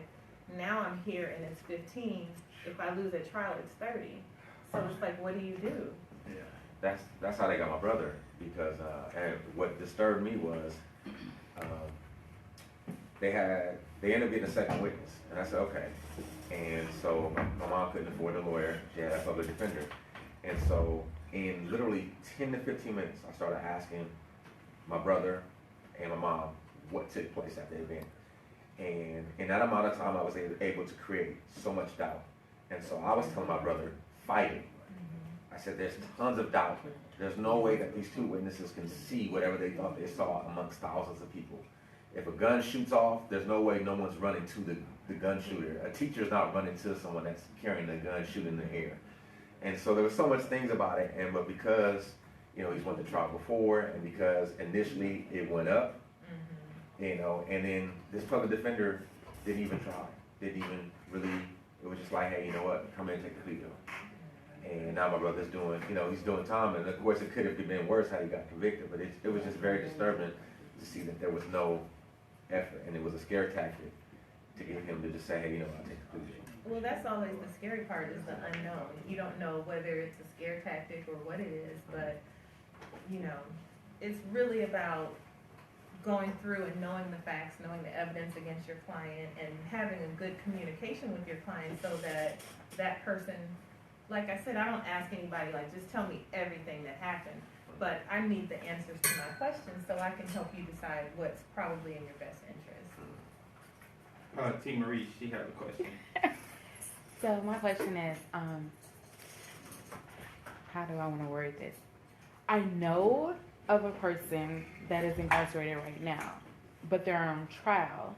How is it that they are able to incarcerate him and during the trial? He hasn't been convicted or anything. They have supposedly evidence, but from what his attorney says, lack of evidence. But the way that they came and got him, picked him up out of the house and put him in, and he's been in there for already for 2 years now. What kind of case is it? Do you know?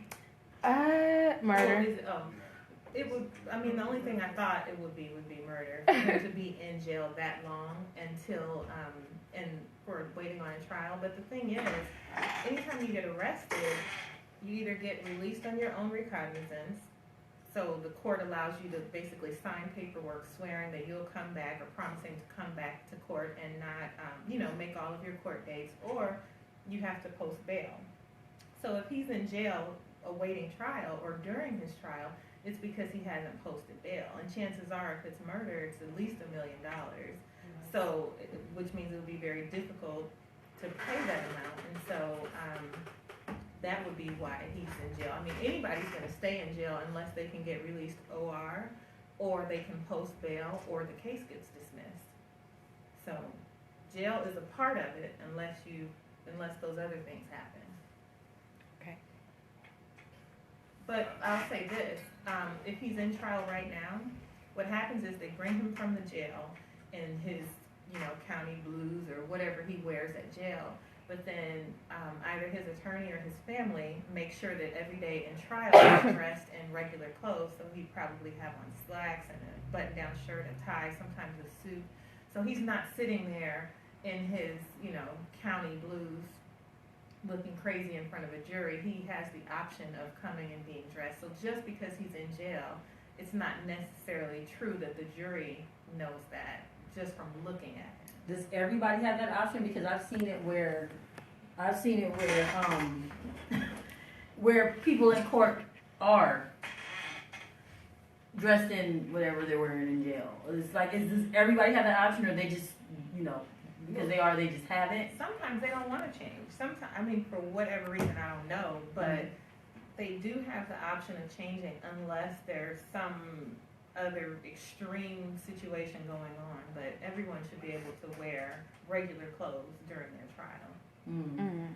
It's just that he lost like both of his In parents California. while he was in jail, and they was just like, no, you can't go to the funeral. Like, Yeah. that's that. It's really uncommon in LA or even like LA Riverside that they would let you leave county jail to go to a funeral or anything. Sometimes if you're already in prison, it's a little easier, but county jail, not so much. Interesting. Can you explain the differences between, because a lot of people, when they see police shootings, they, that's first degree murder versus second degree murder versus manslaughter. Can you kind of explain to our viewers the difference of between first, second degree murder when you're dealing with those? Well, with first degree, you're dealing with intent. And, second degree, a lot of times, I just had a second degree murder case where you're dealing with different types of second degree murder. One type is, for instance, what's called a Watson murder, where someone has already gotten a DUI and they got an admonishment for that DUI that if you drink again and you kill someone, you can be charged with murder. So that would be second degree. I think that there was a conversation on the Facebook page about this before. Yeah. Were you talking about like heat of passion other times? Heat of second passion, degree? yeah. First degree, you're talking about intention and the intent and all that kind of stuff. Much more serious sometimes. And then with manslaughter, and the lesser of the three. With manslaughter, you're not even talking about life necessarily. So, just different levels, different sentences. But first degree, you're dealing with someone having the intent. Your second degree, you're dealing with heat of passion. You're dealing with, like I said, with a Watson murder where you look at a Watson murder where if you had not previously had a DUI, it would have just been vehicular manslaughter with intoxication. But that previous DUI makes all the difference. And that's the thing about DUIs too. They're so serious, and you don't think about it all the time that they are, but they're serious because if there's ever another one and something happens, everything changes and gets way, gets drastically higher. Have you ever thought about getting into politics, like further? I have. What capacity? I don't know. That's what I'm thinking about now. Looking at Donald Trump, I could run for president. All of us could. See, and that's the good and bad thing about his presidency. Because, you're fine, I will vote for you. But like someone, we might get somebody worse than him. Is it possible? It is possible. Pence. Right. So Yeah, we that's might, why you know. I don't know how I feel about this impeachment. Yeah. Right. We might be jumping out the skillet He into the really fire. did. No, he got the sickest setup ever. He said they set us the fuck up. Yeah. Okay, well, I just want to take a break from alternative But facts. back to the criminal justice system. One of the things that, because I was as a cop, I wasn't never quite sure what's this right. I used to read people their rights, and I wouldn't interview them right there on the spot.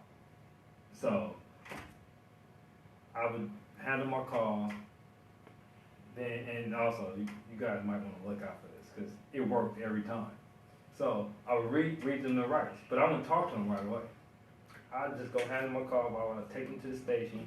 Then, so dude, what happened? But this is like an hour later after I done read them their rights. So I wasn't ever quite sure, was I like violating something, or was I still within the law of handling it that way? Because of the time that lapsed? Yeah, because of the time that was lapsing. And now y'all know, look out for that, because that's how Kobe got caught up. Remember the whole Shaq thing? Yep. That's where I actually got that from. I was like, if you read them their rights, because normally if you read rights and you follow up with questions, people shut down. So the strategy as an officer, I read your rights and then all right, I'll talk to you later.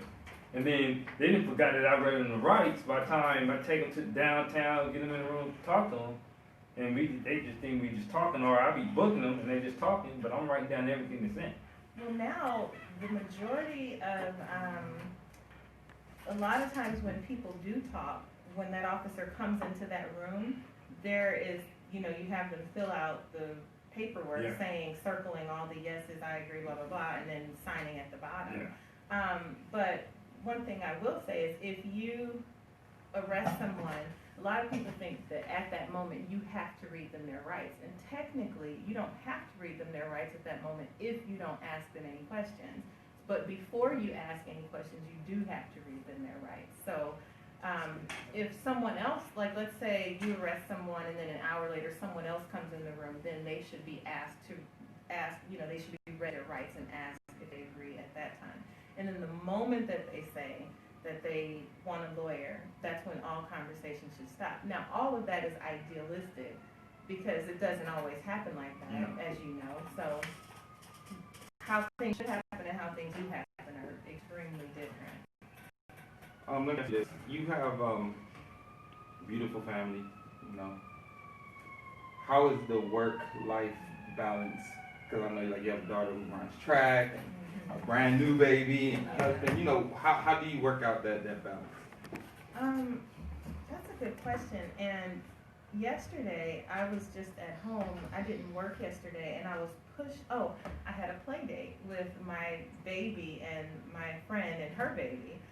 And we were just pushing the babies around, and I told her, I said, this is so strange. Like, last week I was in a murder trial, and now I'm sitting here pushing these strollers, talking all this baby talk. It is a big difference, but I think it helps a lot that my family, especially my husband, are extremely supportive. And Right. when I have to be really busy, other people step up and do stuff and help out. And my daughter, who's 8, thinks, it's funny because you know how the car, you talk in the car and it comes on the speaker. So she's known since she was little. When the phone rings, it could be my client, so you have to be quiet. And so she used to be quiet and just tune out. Now she's quiet, and when I hang up the phone, well, mommy, what did they do? Or, well, what happened? Well, what kind of case is it? I mean, she wants to know all these details now. So it's interesting as she gets older, but. I mean, I don't know. I have a lot of compassion for my clients, Mm-hmm. and I try to always be respectful and mindful of what they're going through and what their families are going through, and just kind of treat them how I want to be treated. I don't. Right. Interesting. That is interesting. Well, I thank you so much for coming. We learned a lot. Got a lot. Where my applause are in here. Yesterday started the first night of the New Edition miniseries. You missed it? I missed it. Shame. Well, the good thing is, like last night they played it and then they played it again immediately after. Oh, this is BET. You gonna watch it about? Yeah, 50. And then tomorrow they're gonna All play of them. all three in a row. Yeah. So Okay. I got the box. Let me tell you something. I commend BET. Man, So far, the first, like, they did a great job. Casting, the story. I'm glad they did it 3 nights. wait, the people who are watching are missing it to watch the show because it's going on now. Yeah, it's going on now for some people, and then it's coming on again at 9 o'clock. Yeah. And actually, like, tonight, I'm leaving on time. Yeah, we go. Leaving on Yeah, time. I'm right? leaving on time. Get home and hit that Yeah. 9 o'clock. Anybody else on the panel got any questions or anything you want to say before we get out of here? Are we done with time? I have a scenario. Yeah, so let's hit the scenario. It's kind of a fun scenario. Well, Okay. actually, it's not fun for the people involved. Let me find it. I thought it was interesting. Maybe you guys could give some input. I'm looking for it. I'm looking for it. Let's see which one is this.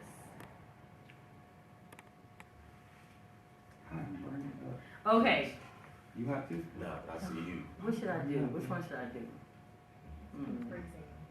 Okay, let's do a child support one. I have a question about child support. This is from a man. I've been paying $800 per month in child support to my ex for 4 years since our divorce. As our son got older, he started to express his desire to relocate from living with his mother in Oklahoma to live with me in California, which is actually a topic in itself. Yeah. We can talk about that one day. My ex-wife was extremely upset, tried to convince our now teenage son to stay with her by engaging in parental alienation. He saw through her, relocated, and is flourishing here. The problem is he has been here for 9 months and she has not agreed. She has not stopped the child support as we agreed or sent me any of the monies I paid to take care of him. So he's living with mom, he's living with dad, but mom's still getting the $800 a month. I did not plan to ask for child support and wanted to co-parent, but recently hired an attorney and asked her to be served with a modification for child support. I kind of feel bad that I have to go to family court to resolve this matter, but now he's with me full time, so it's, Is she considered a deadbeat mom, and should I feel bad for asking her for child support? Can we look up right now on our phones what the definition of child support is? How do you receive child support for no child? I don't know. Has there been instances of that? Like, how? I It's don't know. child support. I don't know. And if you don't have the child, who are you Right. supporting? Right. I mean, the problem Is she a deadbeat mom though? That's the question. Look, I think that was his big at the end. I doubt that. Yeah, well, the system don't look at her like that. Right. That's kind of the issue with child support because being a father that pays child support and also still involved in my kids' lives, child support treats us all the same. We all are deadbeats, and it's unfortunately that it's that way. We even needed a system to make folks pay child support, but unfortunately, they put us all in the same boat. Except for her. Yeah, well, except for She's not paying child support now, so. Well, even Holly Berry was feeling some of this heat because she had to pay child support and she didn't like it. Mm-hmm. But Holly Berry is not looked at as a deadbeat mom. But like I told you, the first time I was hit up by child support, the woman told me, she said, well, you got to be ashamed of yourself that you don't spend any time with your kids. And I had to tell my kids to be quiet in the background so I can listen to this conversation. The kids are with you. The kids was actually with me. So that just shows the stigma, attitude. yeah. Even when you go in court, there's already this stigma that's attached to you because she had to file child support in the first place, Right. that you wasn't doing something right. Right. And it's getting a little better because of what they have done since. Back in the day, if you called a child support officer, you all had it was a different person. Now they try to keep you with the same person. So they know your story. So they kind of know your story and build their relationship. But in this case, I mean, I know out of bitterness he want to attack her with the deadbeat mom. Yeah. But, and you would think she would have enough integrity to say, look, I don't have He's not with you. Yeah. My child is not with me. Keep the $800 where my son is, but that's not always the case. And unfortunately, the system is flawed. So I know a lot of men where it's kind of reversed and they're bitter about it because I haven't told you in my situation, where how my custody was set up is I pay child support, but during the summer, I had the kids. So after school let out to school start, I was supposed to have them that whole entire time. Well, I kind of felt like I shouldn't be paying child support during that time period because they're with me. Right. Yeah. The judge was like, no. Just straight up no. How long ago was this? This was like 2008. Okay. Supposedly it changed to where it's supposed to be modified, of course, based upon time. Yeah. Oh, okay. Time Because spent. I didn't know that. I didn't know that a woman or man, whoever, could say, okay, you know what, they don't have to pay me child support anymore. Like I didn't know that they could stop the case. I just thought once you're in the system, that's just it. I mean. Because he just said like, oh, well, we agreed that she would stop it. I mean, the only time, a lot of times, the only time is really initiated. They say she has to go on welfare. So if she has to go on welfare, so basically the government should be like, look, if we paying for your kid, and we giving her food stamps, and we taking care of your child, then you gonna pay us. So you gotta stop paying that. And then the county will initiate the child support. Any other time is right after you get a new girlfriend.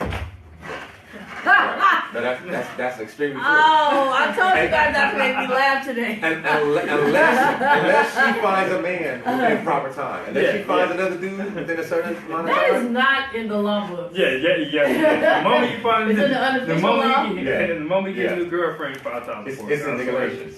Okay. All right, well, I thought it was kind of sucky, and like you said, I guess it was definitely a question of integrity. But I think the topic of how he was saying about his son moving in with him, because he's a teenager, so he kind of started thriving better with dad. Like, I thought that was interesting in itself because I've been hearing that. That's actually common because what happens is the son outgrows mom to the point. And I've told you this with my mother. My mother can teach me how to be a man. She can only teach me how to be a good person. Right. So there became a point in my age where I actually needed father figures in my life. And what tends to happen with a lot of little boys is mom is cool from 0 to 5, 5 to 10. Yeah. Then 10 to 15, they get a little gray area to where like, it's the question. You know what? You might need to go move with your dad. Right. And I know several stories where that has happened. Yeah, because when you're little, not to say at any stage, we've always talked about how having both parents is always beneficial, but you get that nurturing, that's mostly what happens a lot between that stage we're talking about. That's one of the famous stories in Boys in the Hood. Yeah, the Furious Styles. Yeah. Boy Trey got out of line, and it's like, look, you gotta go stay with Ike. Yeah, Ike. It's the same. It was Ike. Yeah, and his mom was Tina. Yeah. Why Tina couldn't get him in line then? And then when you don't see that, you typically see the opposite, where you see if the child doesn't start outgrowing, get to a point where he's starting to outgrow mom, it's either because he's most likely very attached. And and then you start to see this teenager who really becomes a mama's boy to the fullest. And so I dated one. She said yeah. Yeah. That's what happened. Yeah. But I thought it was interesting. Yeah, I don't know, like I said, I don't know about Debbie, but she's certainly a bum.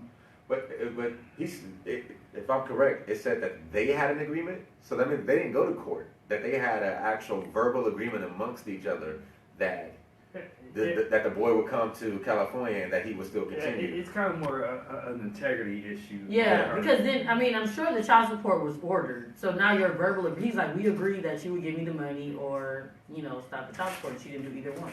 Because it sounded like what he should have did was, like you said, he made an agreement and it's integrity, but immediately once he goes to court and says that there's a change in custody and can prove, now the sad part is there's a burden of proof on the father. So what will most likely have to happen is, it's like, okay, well, your son's been living with you. you now have to go to court and you have to show that, so if he's enrolled in school, now in California, you have to show that he's been enrolled in school. If you've been purchasing, him clothes and things like that, you as a father, like that burden of proof is on you to have to bring in the receipts and things of that nature. So, I mean, immediately if he goes to court, oh, he didn't get no, My judge, I brought receipts because we had an agreement where I would pay her $600 a month, and this was without child support. But I felt like, I'm also paying stuff when they're with me.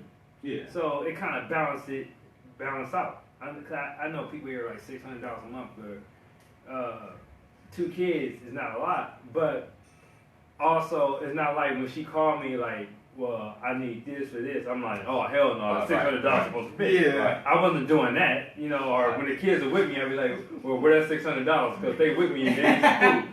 Let me get 50 of that 600. Yeah, I don't play those games. If they with me, they with me, and but I brought receipts. I even brought the money orders, and the judge was like, okay, well, but from this point on, though, this is what you're gonna do.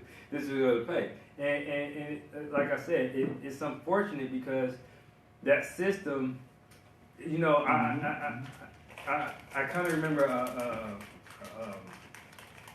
my child support worker told me one time, she said it's funny because we really don't like, the guys that suffer the most from child support are the dads. She said the deadbeats don't suffer because we can't find most of them. Right. And they ain't gonna pay anyway. Yeah, she said she has known dudes to quit their job. Yes. To not pay child support. Yeah. She was like, so deadbeats mentality a whole different. She said, we know you come in, like you call us. She was like, people don't interact with, like the deadbeats don't interact with us. Because, and she's like, a lot of times we just can't find them. We end up finding them later. She said, that's why you hear about guys paying child support for a 35-year-old. Because we finally caught up, because we finally caught up with the dad. Yep. That's crazy. So you got guys paying child support, and son 40. I know the state is a little bit more neutral now, where I know back then though it was all like it was just about mothers and mothers' rights. But now, in my situation, it seems like they're a little bit more, like I said, neutral towards fathers. But the one thing that was kind of crazy in my situation was the judge was like, all right, well, you have these other children, bring in the receipts for your other children. I'm like, well, Your Honor, I'm a father. I said, as a father, I don't save receipts for my kids. I do what a father does. When I got to pay something, I pay for it. And I don't put the receipt in the shoebox or in my wallet or whatnot. So I said, there's no way to really provide, to show you. I said, other than my other child's daycare, I said, I don't have receipts and things like that. And they just looked at me like, well, you should not look. And I'm like, so what happens if I bring my kids? I said, because now what happens is this child support kind of takes away from the money that I do try to spread out for my kids. I said, because now you're not taking them into consideration that my part of my finances has to provide for them. You're looking at it as this is my only child. Mm-hmm. And so now you have one child that's getting more income a month as opposed to my other children. And so there's still things about this system that is very flawed. And all this goes back to Trump and taking away the birth control. I'm done. Shit, man. Trump is gonna get popping. And on that note. Oh, no. What happened? This white man paying Michael Jackson in a lifetime. I'm cool. Alright, on that note, we out of here. We want to thank everybody for coming. We see y'all next Wednesday. Uncouth. Jill, thank you so much. Thank you, Jill. Sam, the hoster. Q the Rebel. Jackie Chan. T. Marie on the cameraman. And I am Dane. Wow. Oh, we'll be at the Green Island this Friday. If you want to hear live music, 9 o'clock this Friday. We'll be back. So, I'm going to see it. I'm all alone. And we out of here. What's wrong with you? I tell you, that's my thing. Hey, Dang, you think I'm playing? Watch that.